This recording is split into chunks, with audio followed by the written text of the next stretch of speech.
Bismillah ar-Rahman ar-Rahim. Assalamu alaikum.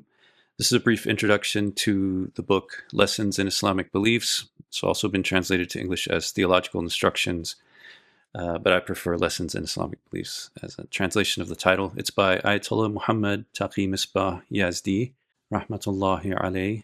So first, we'll talk a little bit about the author, Ayatollah Misbah Yazdi. So he was born in January 31st, 1935. And he died January 1st, 2021. He was a prominent scholar in the Islamic Seminary of Qom. He excelled or was an expert in different fields like philosophy, ijtihad. He was a faqih. He was also a teacher of akhlaq. He did tafsir of Quran, and he was a theologian. Some of his prominent teachers were Imam Khomeini, Ayatollah Burujadi, Allama Tabatabai, and Ayatollah Bahjat. May Allah's peace and mercy be upon all of them. He was also not just a scholar, but he was active politically and socially before and after the Islamic Revolution. So some examples of his political and social activism are: before the Islamic Revolution, he was an outspoken supporter of Imam Khomeini and a critic of the Shah and the Shah's government. He was a member of the secret Group of 11, which was an early organization of scholars, especially in the Islamic seminary, the Hawza of Qom.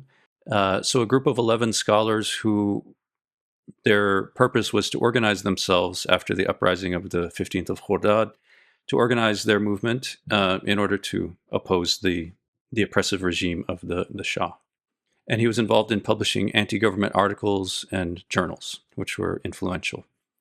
After the victory of the Islamic Revolution, he was encouraged by Imam Khomeini, the leader of the Islamic Revolution and the first leader of the Islamic Republic of Iran.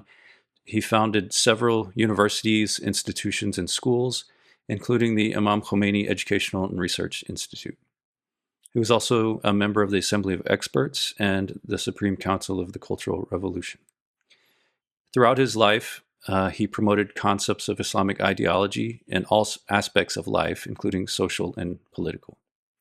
And he put a lot of effort and time and activity into countering the propaganda of the materialist elements of Iranian society and other non-Islamic groups in Iran. Now, one question that might occur to us, because this discussion and studying this book in this format is intended to be something that we do as activists, as people who are, as believers who are concerned with taking an active part in the correction and reform of the injustices that we see going on around us. And so one question that could come to people's minds is, instead of reading this book, instead of discussing beliefs and these theoretical things, don't we have more urgent and practical work to do? Because we're activists during this time of obviously global crisis, and there are many things that need to be done, a lot of work that needs to be done. So shouldn't we focus our time and effort on those practical activities, things that will have real-world consequences instead of just theoretical discussions? So Ayatollah Misbah himself addressed the same type of concern in a beautiful way, taking lesson from Imam Ali alayhi salam at the Battle of Jamal. So the reason Ayatollah Misbah addressed this is because he was addressing the idea that because he was involved in these activities during the imposed war on Iran, when Iraq, Saddam invaded and attacked Iran on behalf of the imperialists. And in that time, Ayatollah Misbah was engaged in television debates. And there was a picture actually on this previous slide of a screenshot of one of these television debates. So this was a debate with prominent Iranian Marxists and leftists on Iranian television in 1981. And so one question that could occur to people is, we're in the middle of a war, we're fighting for our survival. What's the purpose and point of engaging in these long intellectual and theoretical discussions? So Ayatollah Misbah used the example of an event that happened involving Imam Ali alayhi salam at the Battle of Jamal, when a Bedouin came up to Imam Ali in the middle of the battle, like on the battlefield, and he asked him to explain the oneness of God. And Imam Ali's companions, they were, hostile to this person who came and, was bothering Imam Ali at this sensitive time and maybe distracting him from the things that they had to pay attention to in terms of the battle.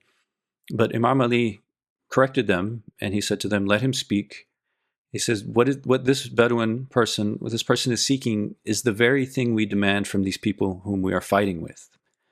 So meaning this question of Tawheed, of the oneness of God, this theological question, if you will, or a philosophical question, or question of belief, this is exactly the cause of this war that we're fighting, and our goal in this war that we're fighting is to correct this. So Ayatollah Misbahi interprets this, and in his own words explains that this means we're at war because of this very issue. The war we are fighting with others is an ideological war, a war of schools of thought. We want to acquaint God's servants with him. All of this fighting and spilling of blood is in order to clarify the truth. So there's no separation between practical actions that we take and that we must take in order to reform and correct the society and the injustices that are going on around us. There's no separation or difference between that and these discussions, because the foundation of not only justice but also injustice are traced back to our beliefs and the actions that we take based on those beliefs.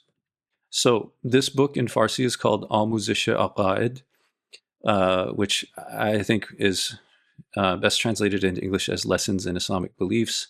But like I said, another translation also renders it as Theological Instructions. So this book was first published in 1986. The fifth edition, the most recent edition, was published in 2017. So it was composed in order to fill the need for something that was missing, which is an intermediate level textbook on Islamic beliefs for the Islamic seminary, and one that would also be addressing contemporary concerns, issues, and doubts. It's divided into 3 sections, which are the 3 traditional topics under the subject of Islamic beliefs, which Ayatollah Misbah entitles Knowing God. So this is a section about monotheism or Tawheed. Knowing Guidance, which is the section about prophethood and imamat. And Knowing the End, which is the section about afterlife, hereafter, and Day of Judgment. There are 60 lessons in total. All the lessons are relatively short and concise, and it's written to be that way, to avoid lengthy discussions, but to get straight to the point. So lesson 1, which I'll just briefly preview here and talk about some of the more important points, is entitled What is Religion? So what the purpose of this lesson is to define terminology, because as he explains in the text, that before you can really discuss things and clarify things, we have to first start with definitions so that we know what we're talking about. So he spent some time defining the term religion, or deen, more specifically the word deen in Arabic, which we translate as religion in English. The term principles of religion, also known as roots of religion, or in Arabic, usulud deen. The term practices of religion, or branches of religion, also known as furu'ud deen in Arabic, and traditionally known that way. The term worldview, ideology, the difference between a religious worldview and materialist worldview. And also he ends the lesson with a discussion of the fact that principles of religion in a terminological way can be used in 2 different meanings, a general meaning and a special meaning. And this kind of resolves a certain type of controversy, which he explains as a sort of false controversy that may exist amongst people discussing the issue of Islamic beliefs. So starting with the definition of religion, he gives this definition. Religion refers to the belief in a creator for the universe and humankind, and the practical regulations that are in accordance with that belief. So he says, from this definition, we can see that every religion has 2 parts: a belief or set of beliefs, and that's the foundation or the basis and the root of the religion, and then the practical regulations. So these are the things, the prescribed actions, and also prohibited actions that arise from the foundation of those beliefs, from that doctrinal foundation. And they're in accordance with those beliefs. So in Islamic terminology, these 2 parts are called usuluddin and furu'uddin. in Arabic. So in English, we can translate usuluddin to principles of religion or roots of religion, and furu'uddin to practices of religion or branches of religion. So I explain also, there's a footnote in the translation that I made about this roots and branches of religion. So this is a kind of metaphorical or figurative expression to say roots and branches, because it compares, the beliefs and the practices of religion to something like a plant or a tree that has roots and branches. And this is because literally the word usul in Arabic, one literal meaning of it is roots, like actual roots of a plant, and furu', one literal meaning of it is branches. But I've preferred in my translation to use the terms principles and practices because they align more with the actual intellectual concept that we're using here of usuluddin and furu'uddin. But either way, the figurative terms roots and branches are helpful in conceptualizing what these are. So the next terms are worldview and ideology that he explains. So the concepts of principles and practices of religion are roughly equivalent to the concepts of worldview and ideology. So a worldview is a series of universal, coordinated beliefs and views about the universe, about human beings, and about existence in general. And ideology, he defines as a series of universal, coordinated opinions regarding the actions of human beings. So in short, a worldview is the set of beliefs about what exists, how things are. And an ideology is a set of opinions or preferences about how things should be and how people should act, or what should be sought after. So going back to this, so the usefulness of this is that if we want to talk about religion in a more general way, in a way that we can compare to systems of thought and schools of thought that are not religious, then one way we can do that is to take the concept of principles of religion and practices of religion, in other words, usuluddin and furu'uddin, and map those onto the ideas of worldview and ideology. And in this way, if we consider principles of religion roughly equivalent to a worldview and practice of religion equivalent to an ideology, then doing this allows us to then compare and contrast Islam with other worldviews and ideologies by using these more general terms to describe the teachings of Islam. So he explains that there are many worldviews that have existed throughout history and exist today. And you could say that every human being, whether they're religious or not, has a worldview and has more or less an ideology. And all of these worldviews can be categorized into two types based on their acceptance or rejection of the existence of a non-material reality. So the two general types of worldview are religious worldview and materialist worldview. And of course, there will be many, worldviews that fall into the category of religious, and many that fall into the category of materialist. One that many of us are probably familiar with these days, because in the activist community, many people identify themselves as Marxist, some brand of Marxist or socialist, communist, and these kinds of things. And these schools of thought all have their roots in the teachings or the thought of the work of Karl Marx, which part of that philosophy of Marxism is called dialectical materialism, which is a brand of materialism, which is a worldview that rejects the existence or importance or significance of a non-material reality, so that everything, our understanding, or the Marxist materialist understanding of the universe is all completely based on a material reality. So now to the last point that he makes is regarding the difference between the general meaning of principles of religion and the specific meaning of principles of religion. So if you are familiar with these kinds of discussions of usuluddin and furu'uddin, you might be familiar with the concept of, or the question of, how many principles of religion are there? Are there 3? Are there 5? Does Shia Islam does it have different usuluddin than Sunni Islam has? Does Islam have different usuluddin than Christianity or Judaism or some other religion? And the answer to this is, well, it depends on which meaning of principles of religion that you're using. So, in a general sense, principles of religion just means uh, all beliefs. Okay, meaning they're not practices of religion. So, principles of religion is just the other part of religion that's not um, practices of a religion. So, in this meaning, usuluddin just means it's not furu'uddin. Furu'uddin means it's just not usuluddin. So anything that you would say is a belief would be usuluddin, or principles of religion. Anything that you say is a practice, like fasting or prayer or hajj, these would all be practices of religion. So this is in a general meaning. So in this meaning, probably the number of principles of religion would be a very high number, because you would just start listing everything that that people believe in Islam or in Shia Islam. Listing all of those would all be principles of religion, because they're all beliefs. But that's not usually what's meant by usuluddin in a sort of special sense when we're talking about aqaid or theology or kalam.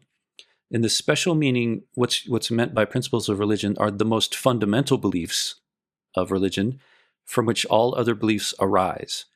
So, for example, this is one reason why someone might argue that there are really only three usuluddin. There are really only three fundamental beliefs, and they're tawheed, nubuwah, and ma'ad. There are, oneness of God, the concept of prophethood, and the concept of the hereafter, or the afterlife, or the day of resurrection. That every other belief comes from these three beliefs, and so these are the most fundamental beliefs from which all the others arise. So even though, as Shia Muslims, we believe that imamat, for example, the belief in the need for an imam, and the fact that Allah has appointed imams, that this is also one of the usuluddin, and also the adl ilahi. So the justice of God is also sometimes counted as one of the usuluddin. So that would mean that there are five, right? Not just three. But here we would say that imamat is a belief that comes from prophethood. So it's not like its own separate belief. And so there's no need to make that a separate one. And also the justice of God is part of tawheed. It's part of the oneness of God. So, to say there are five usuluddin is a way of just saying those important things about Shia Islam, the most important things, beliefs in Shia Islam that differentiate it from other schools of Islam.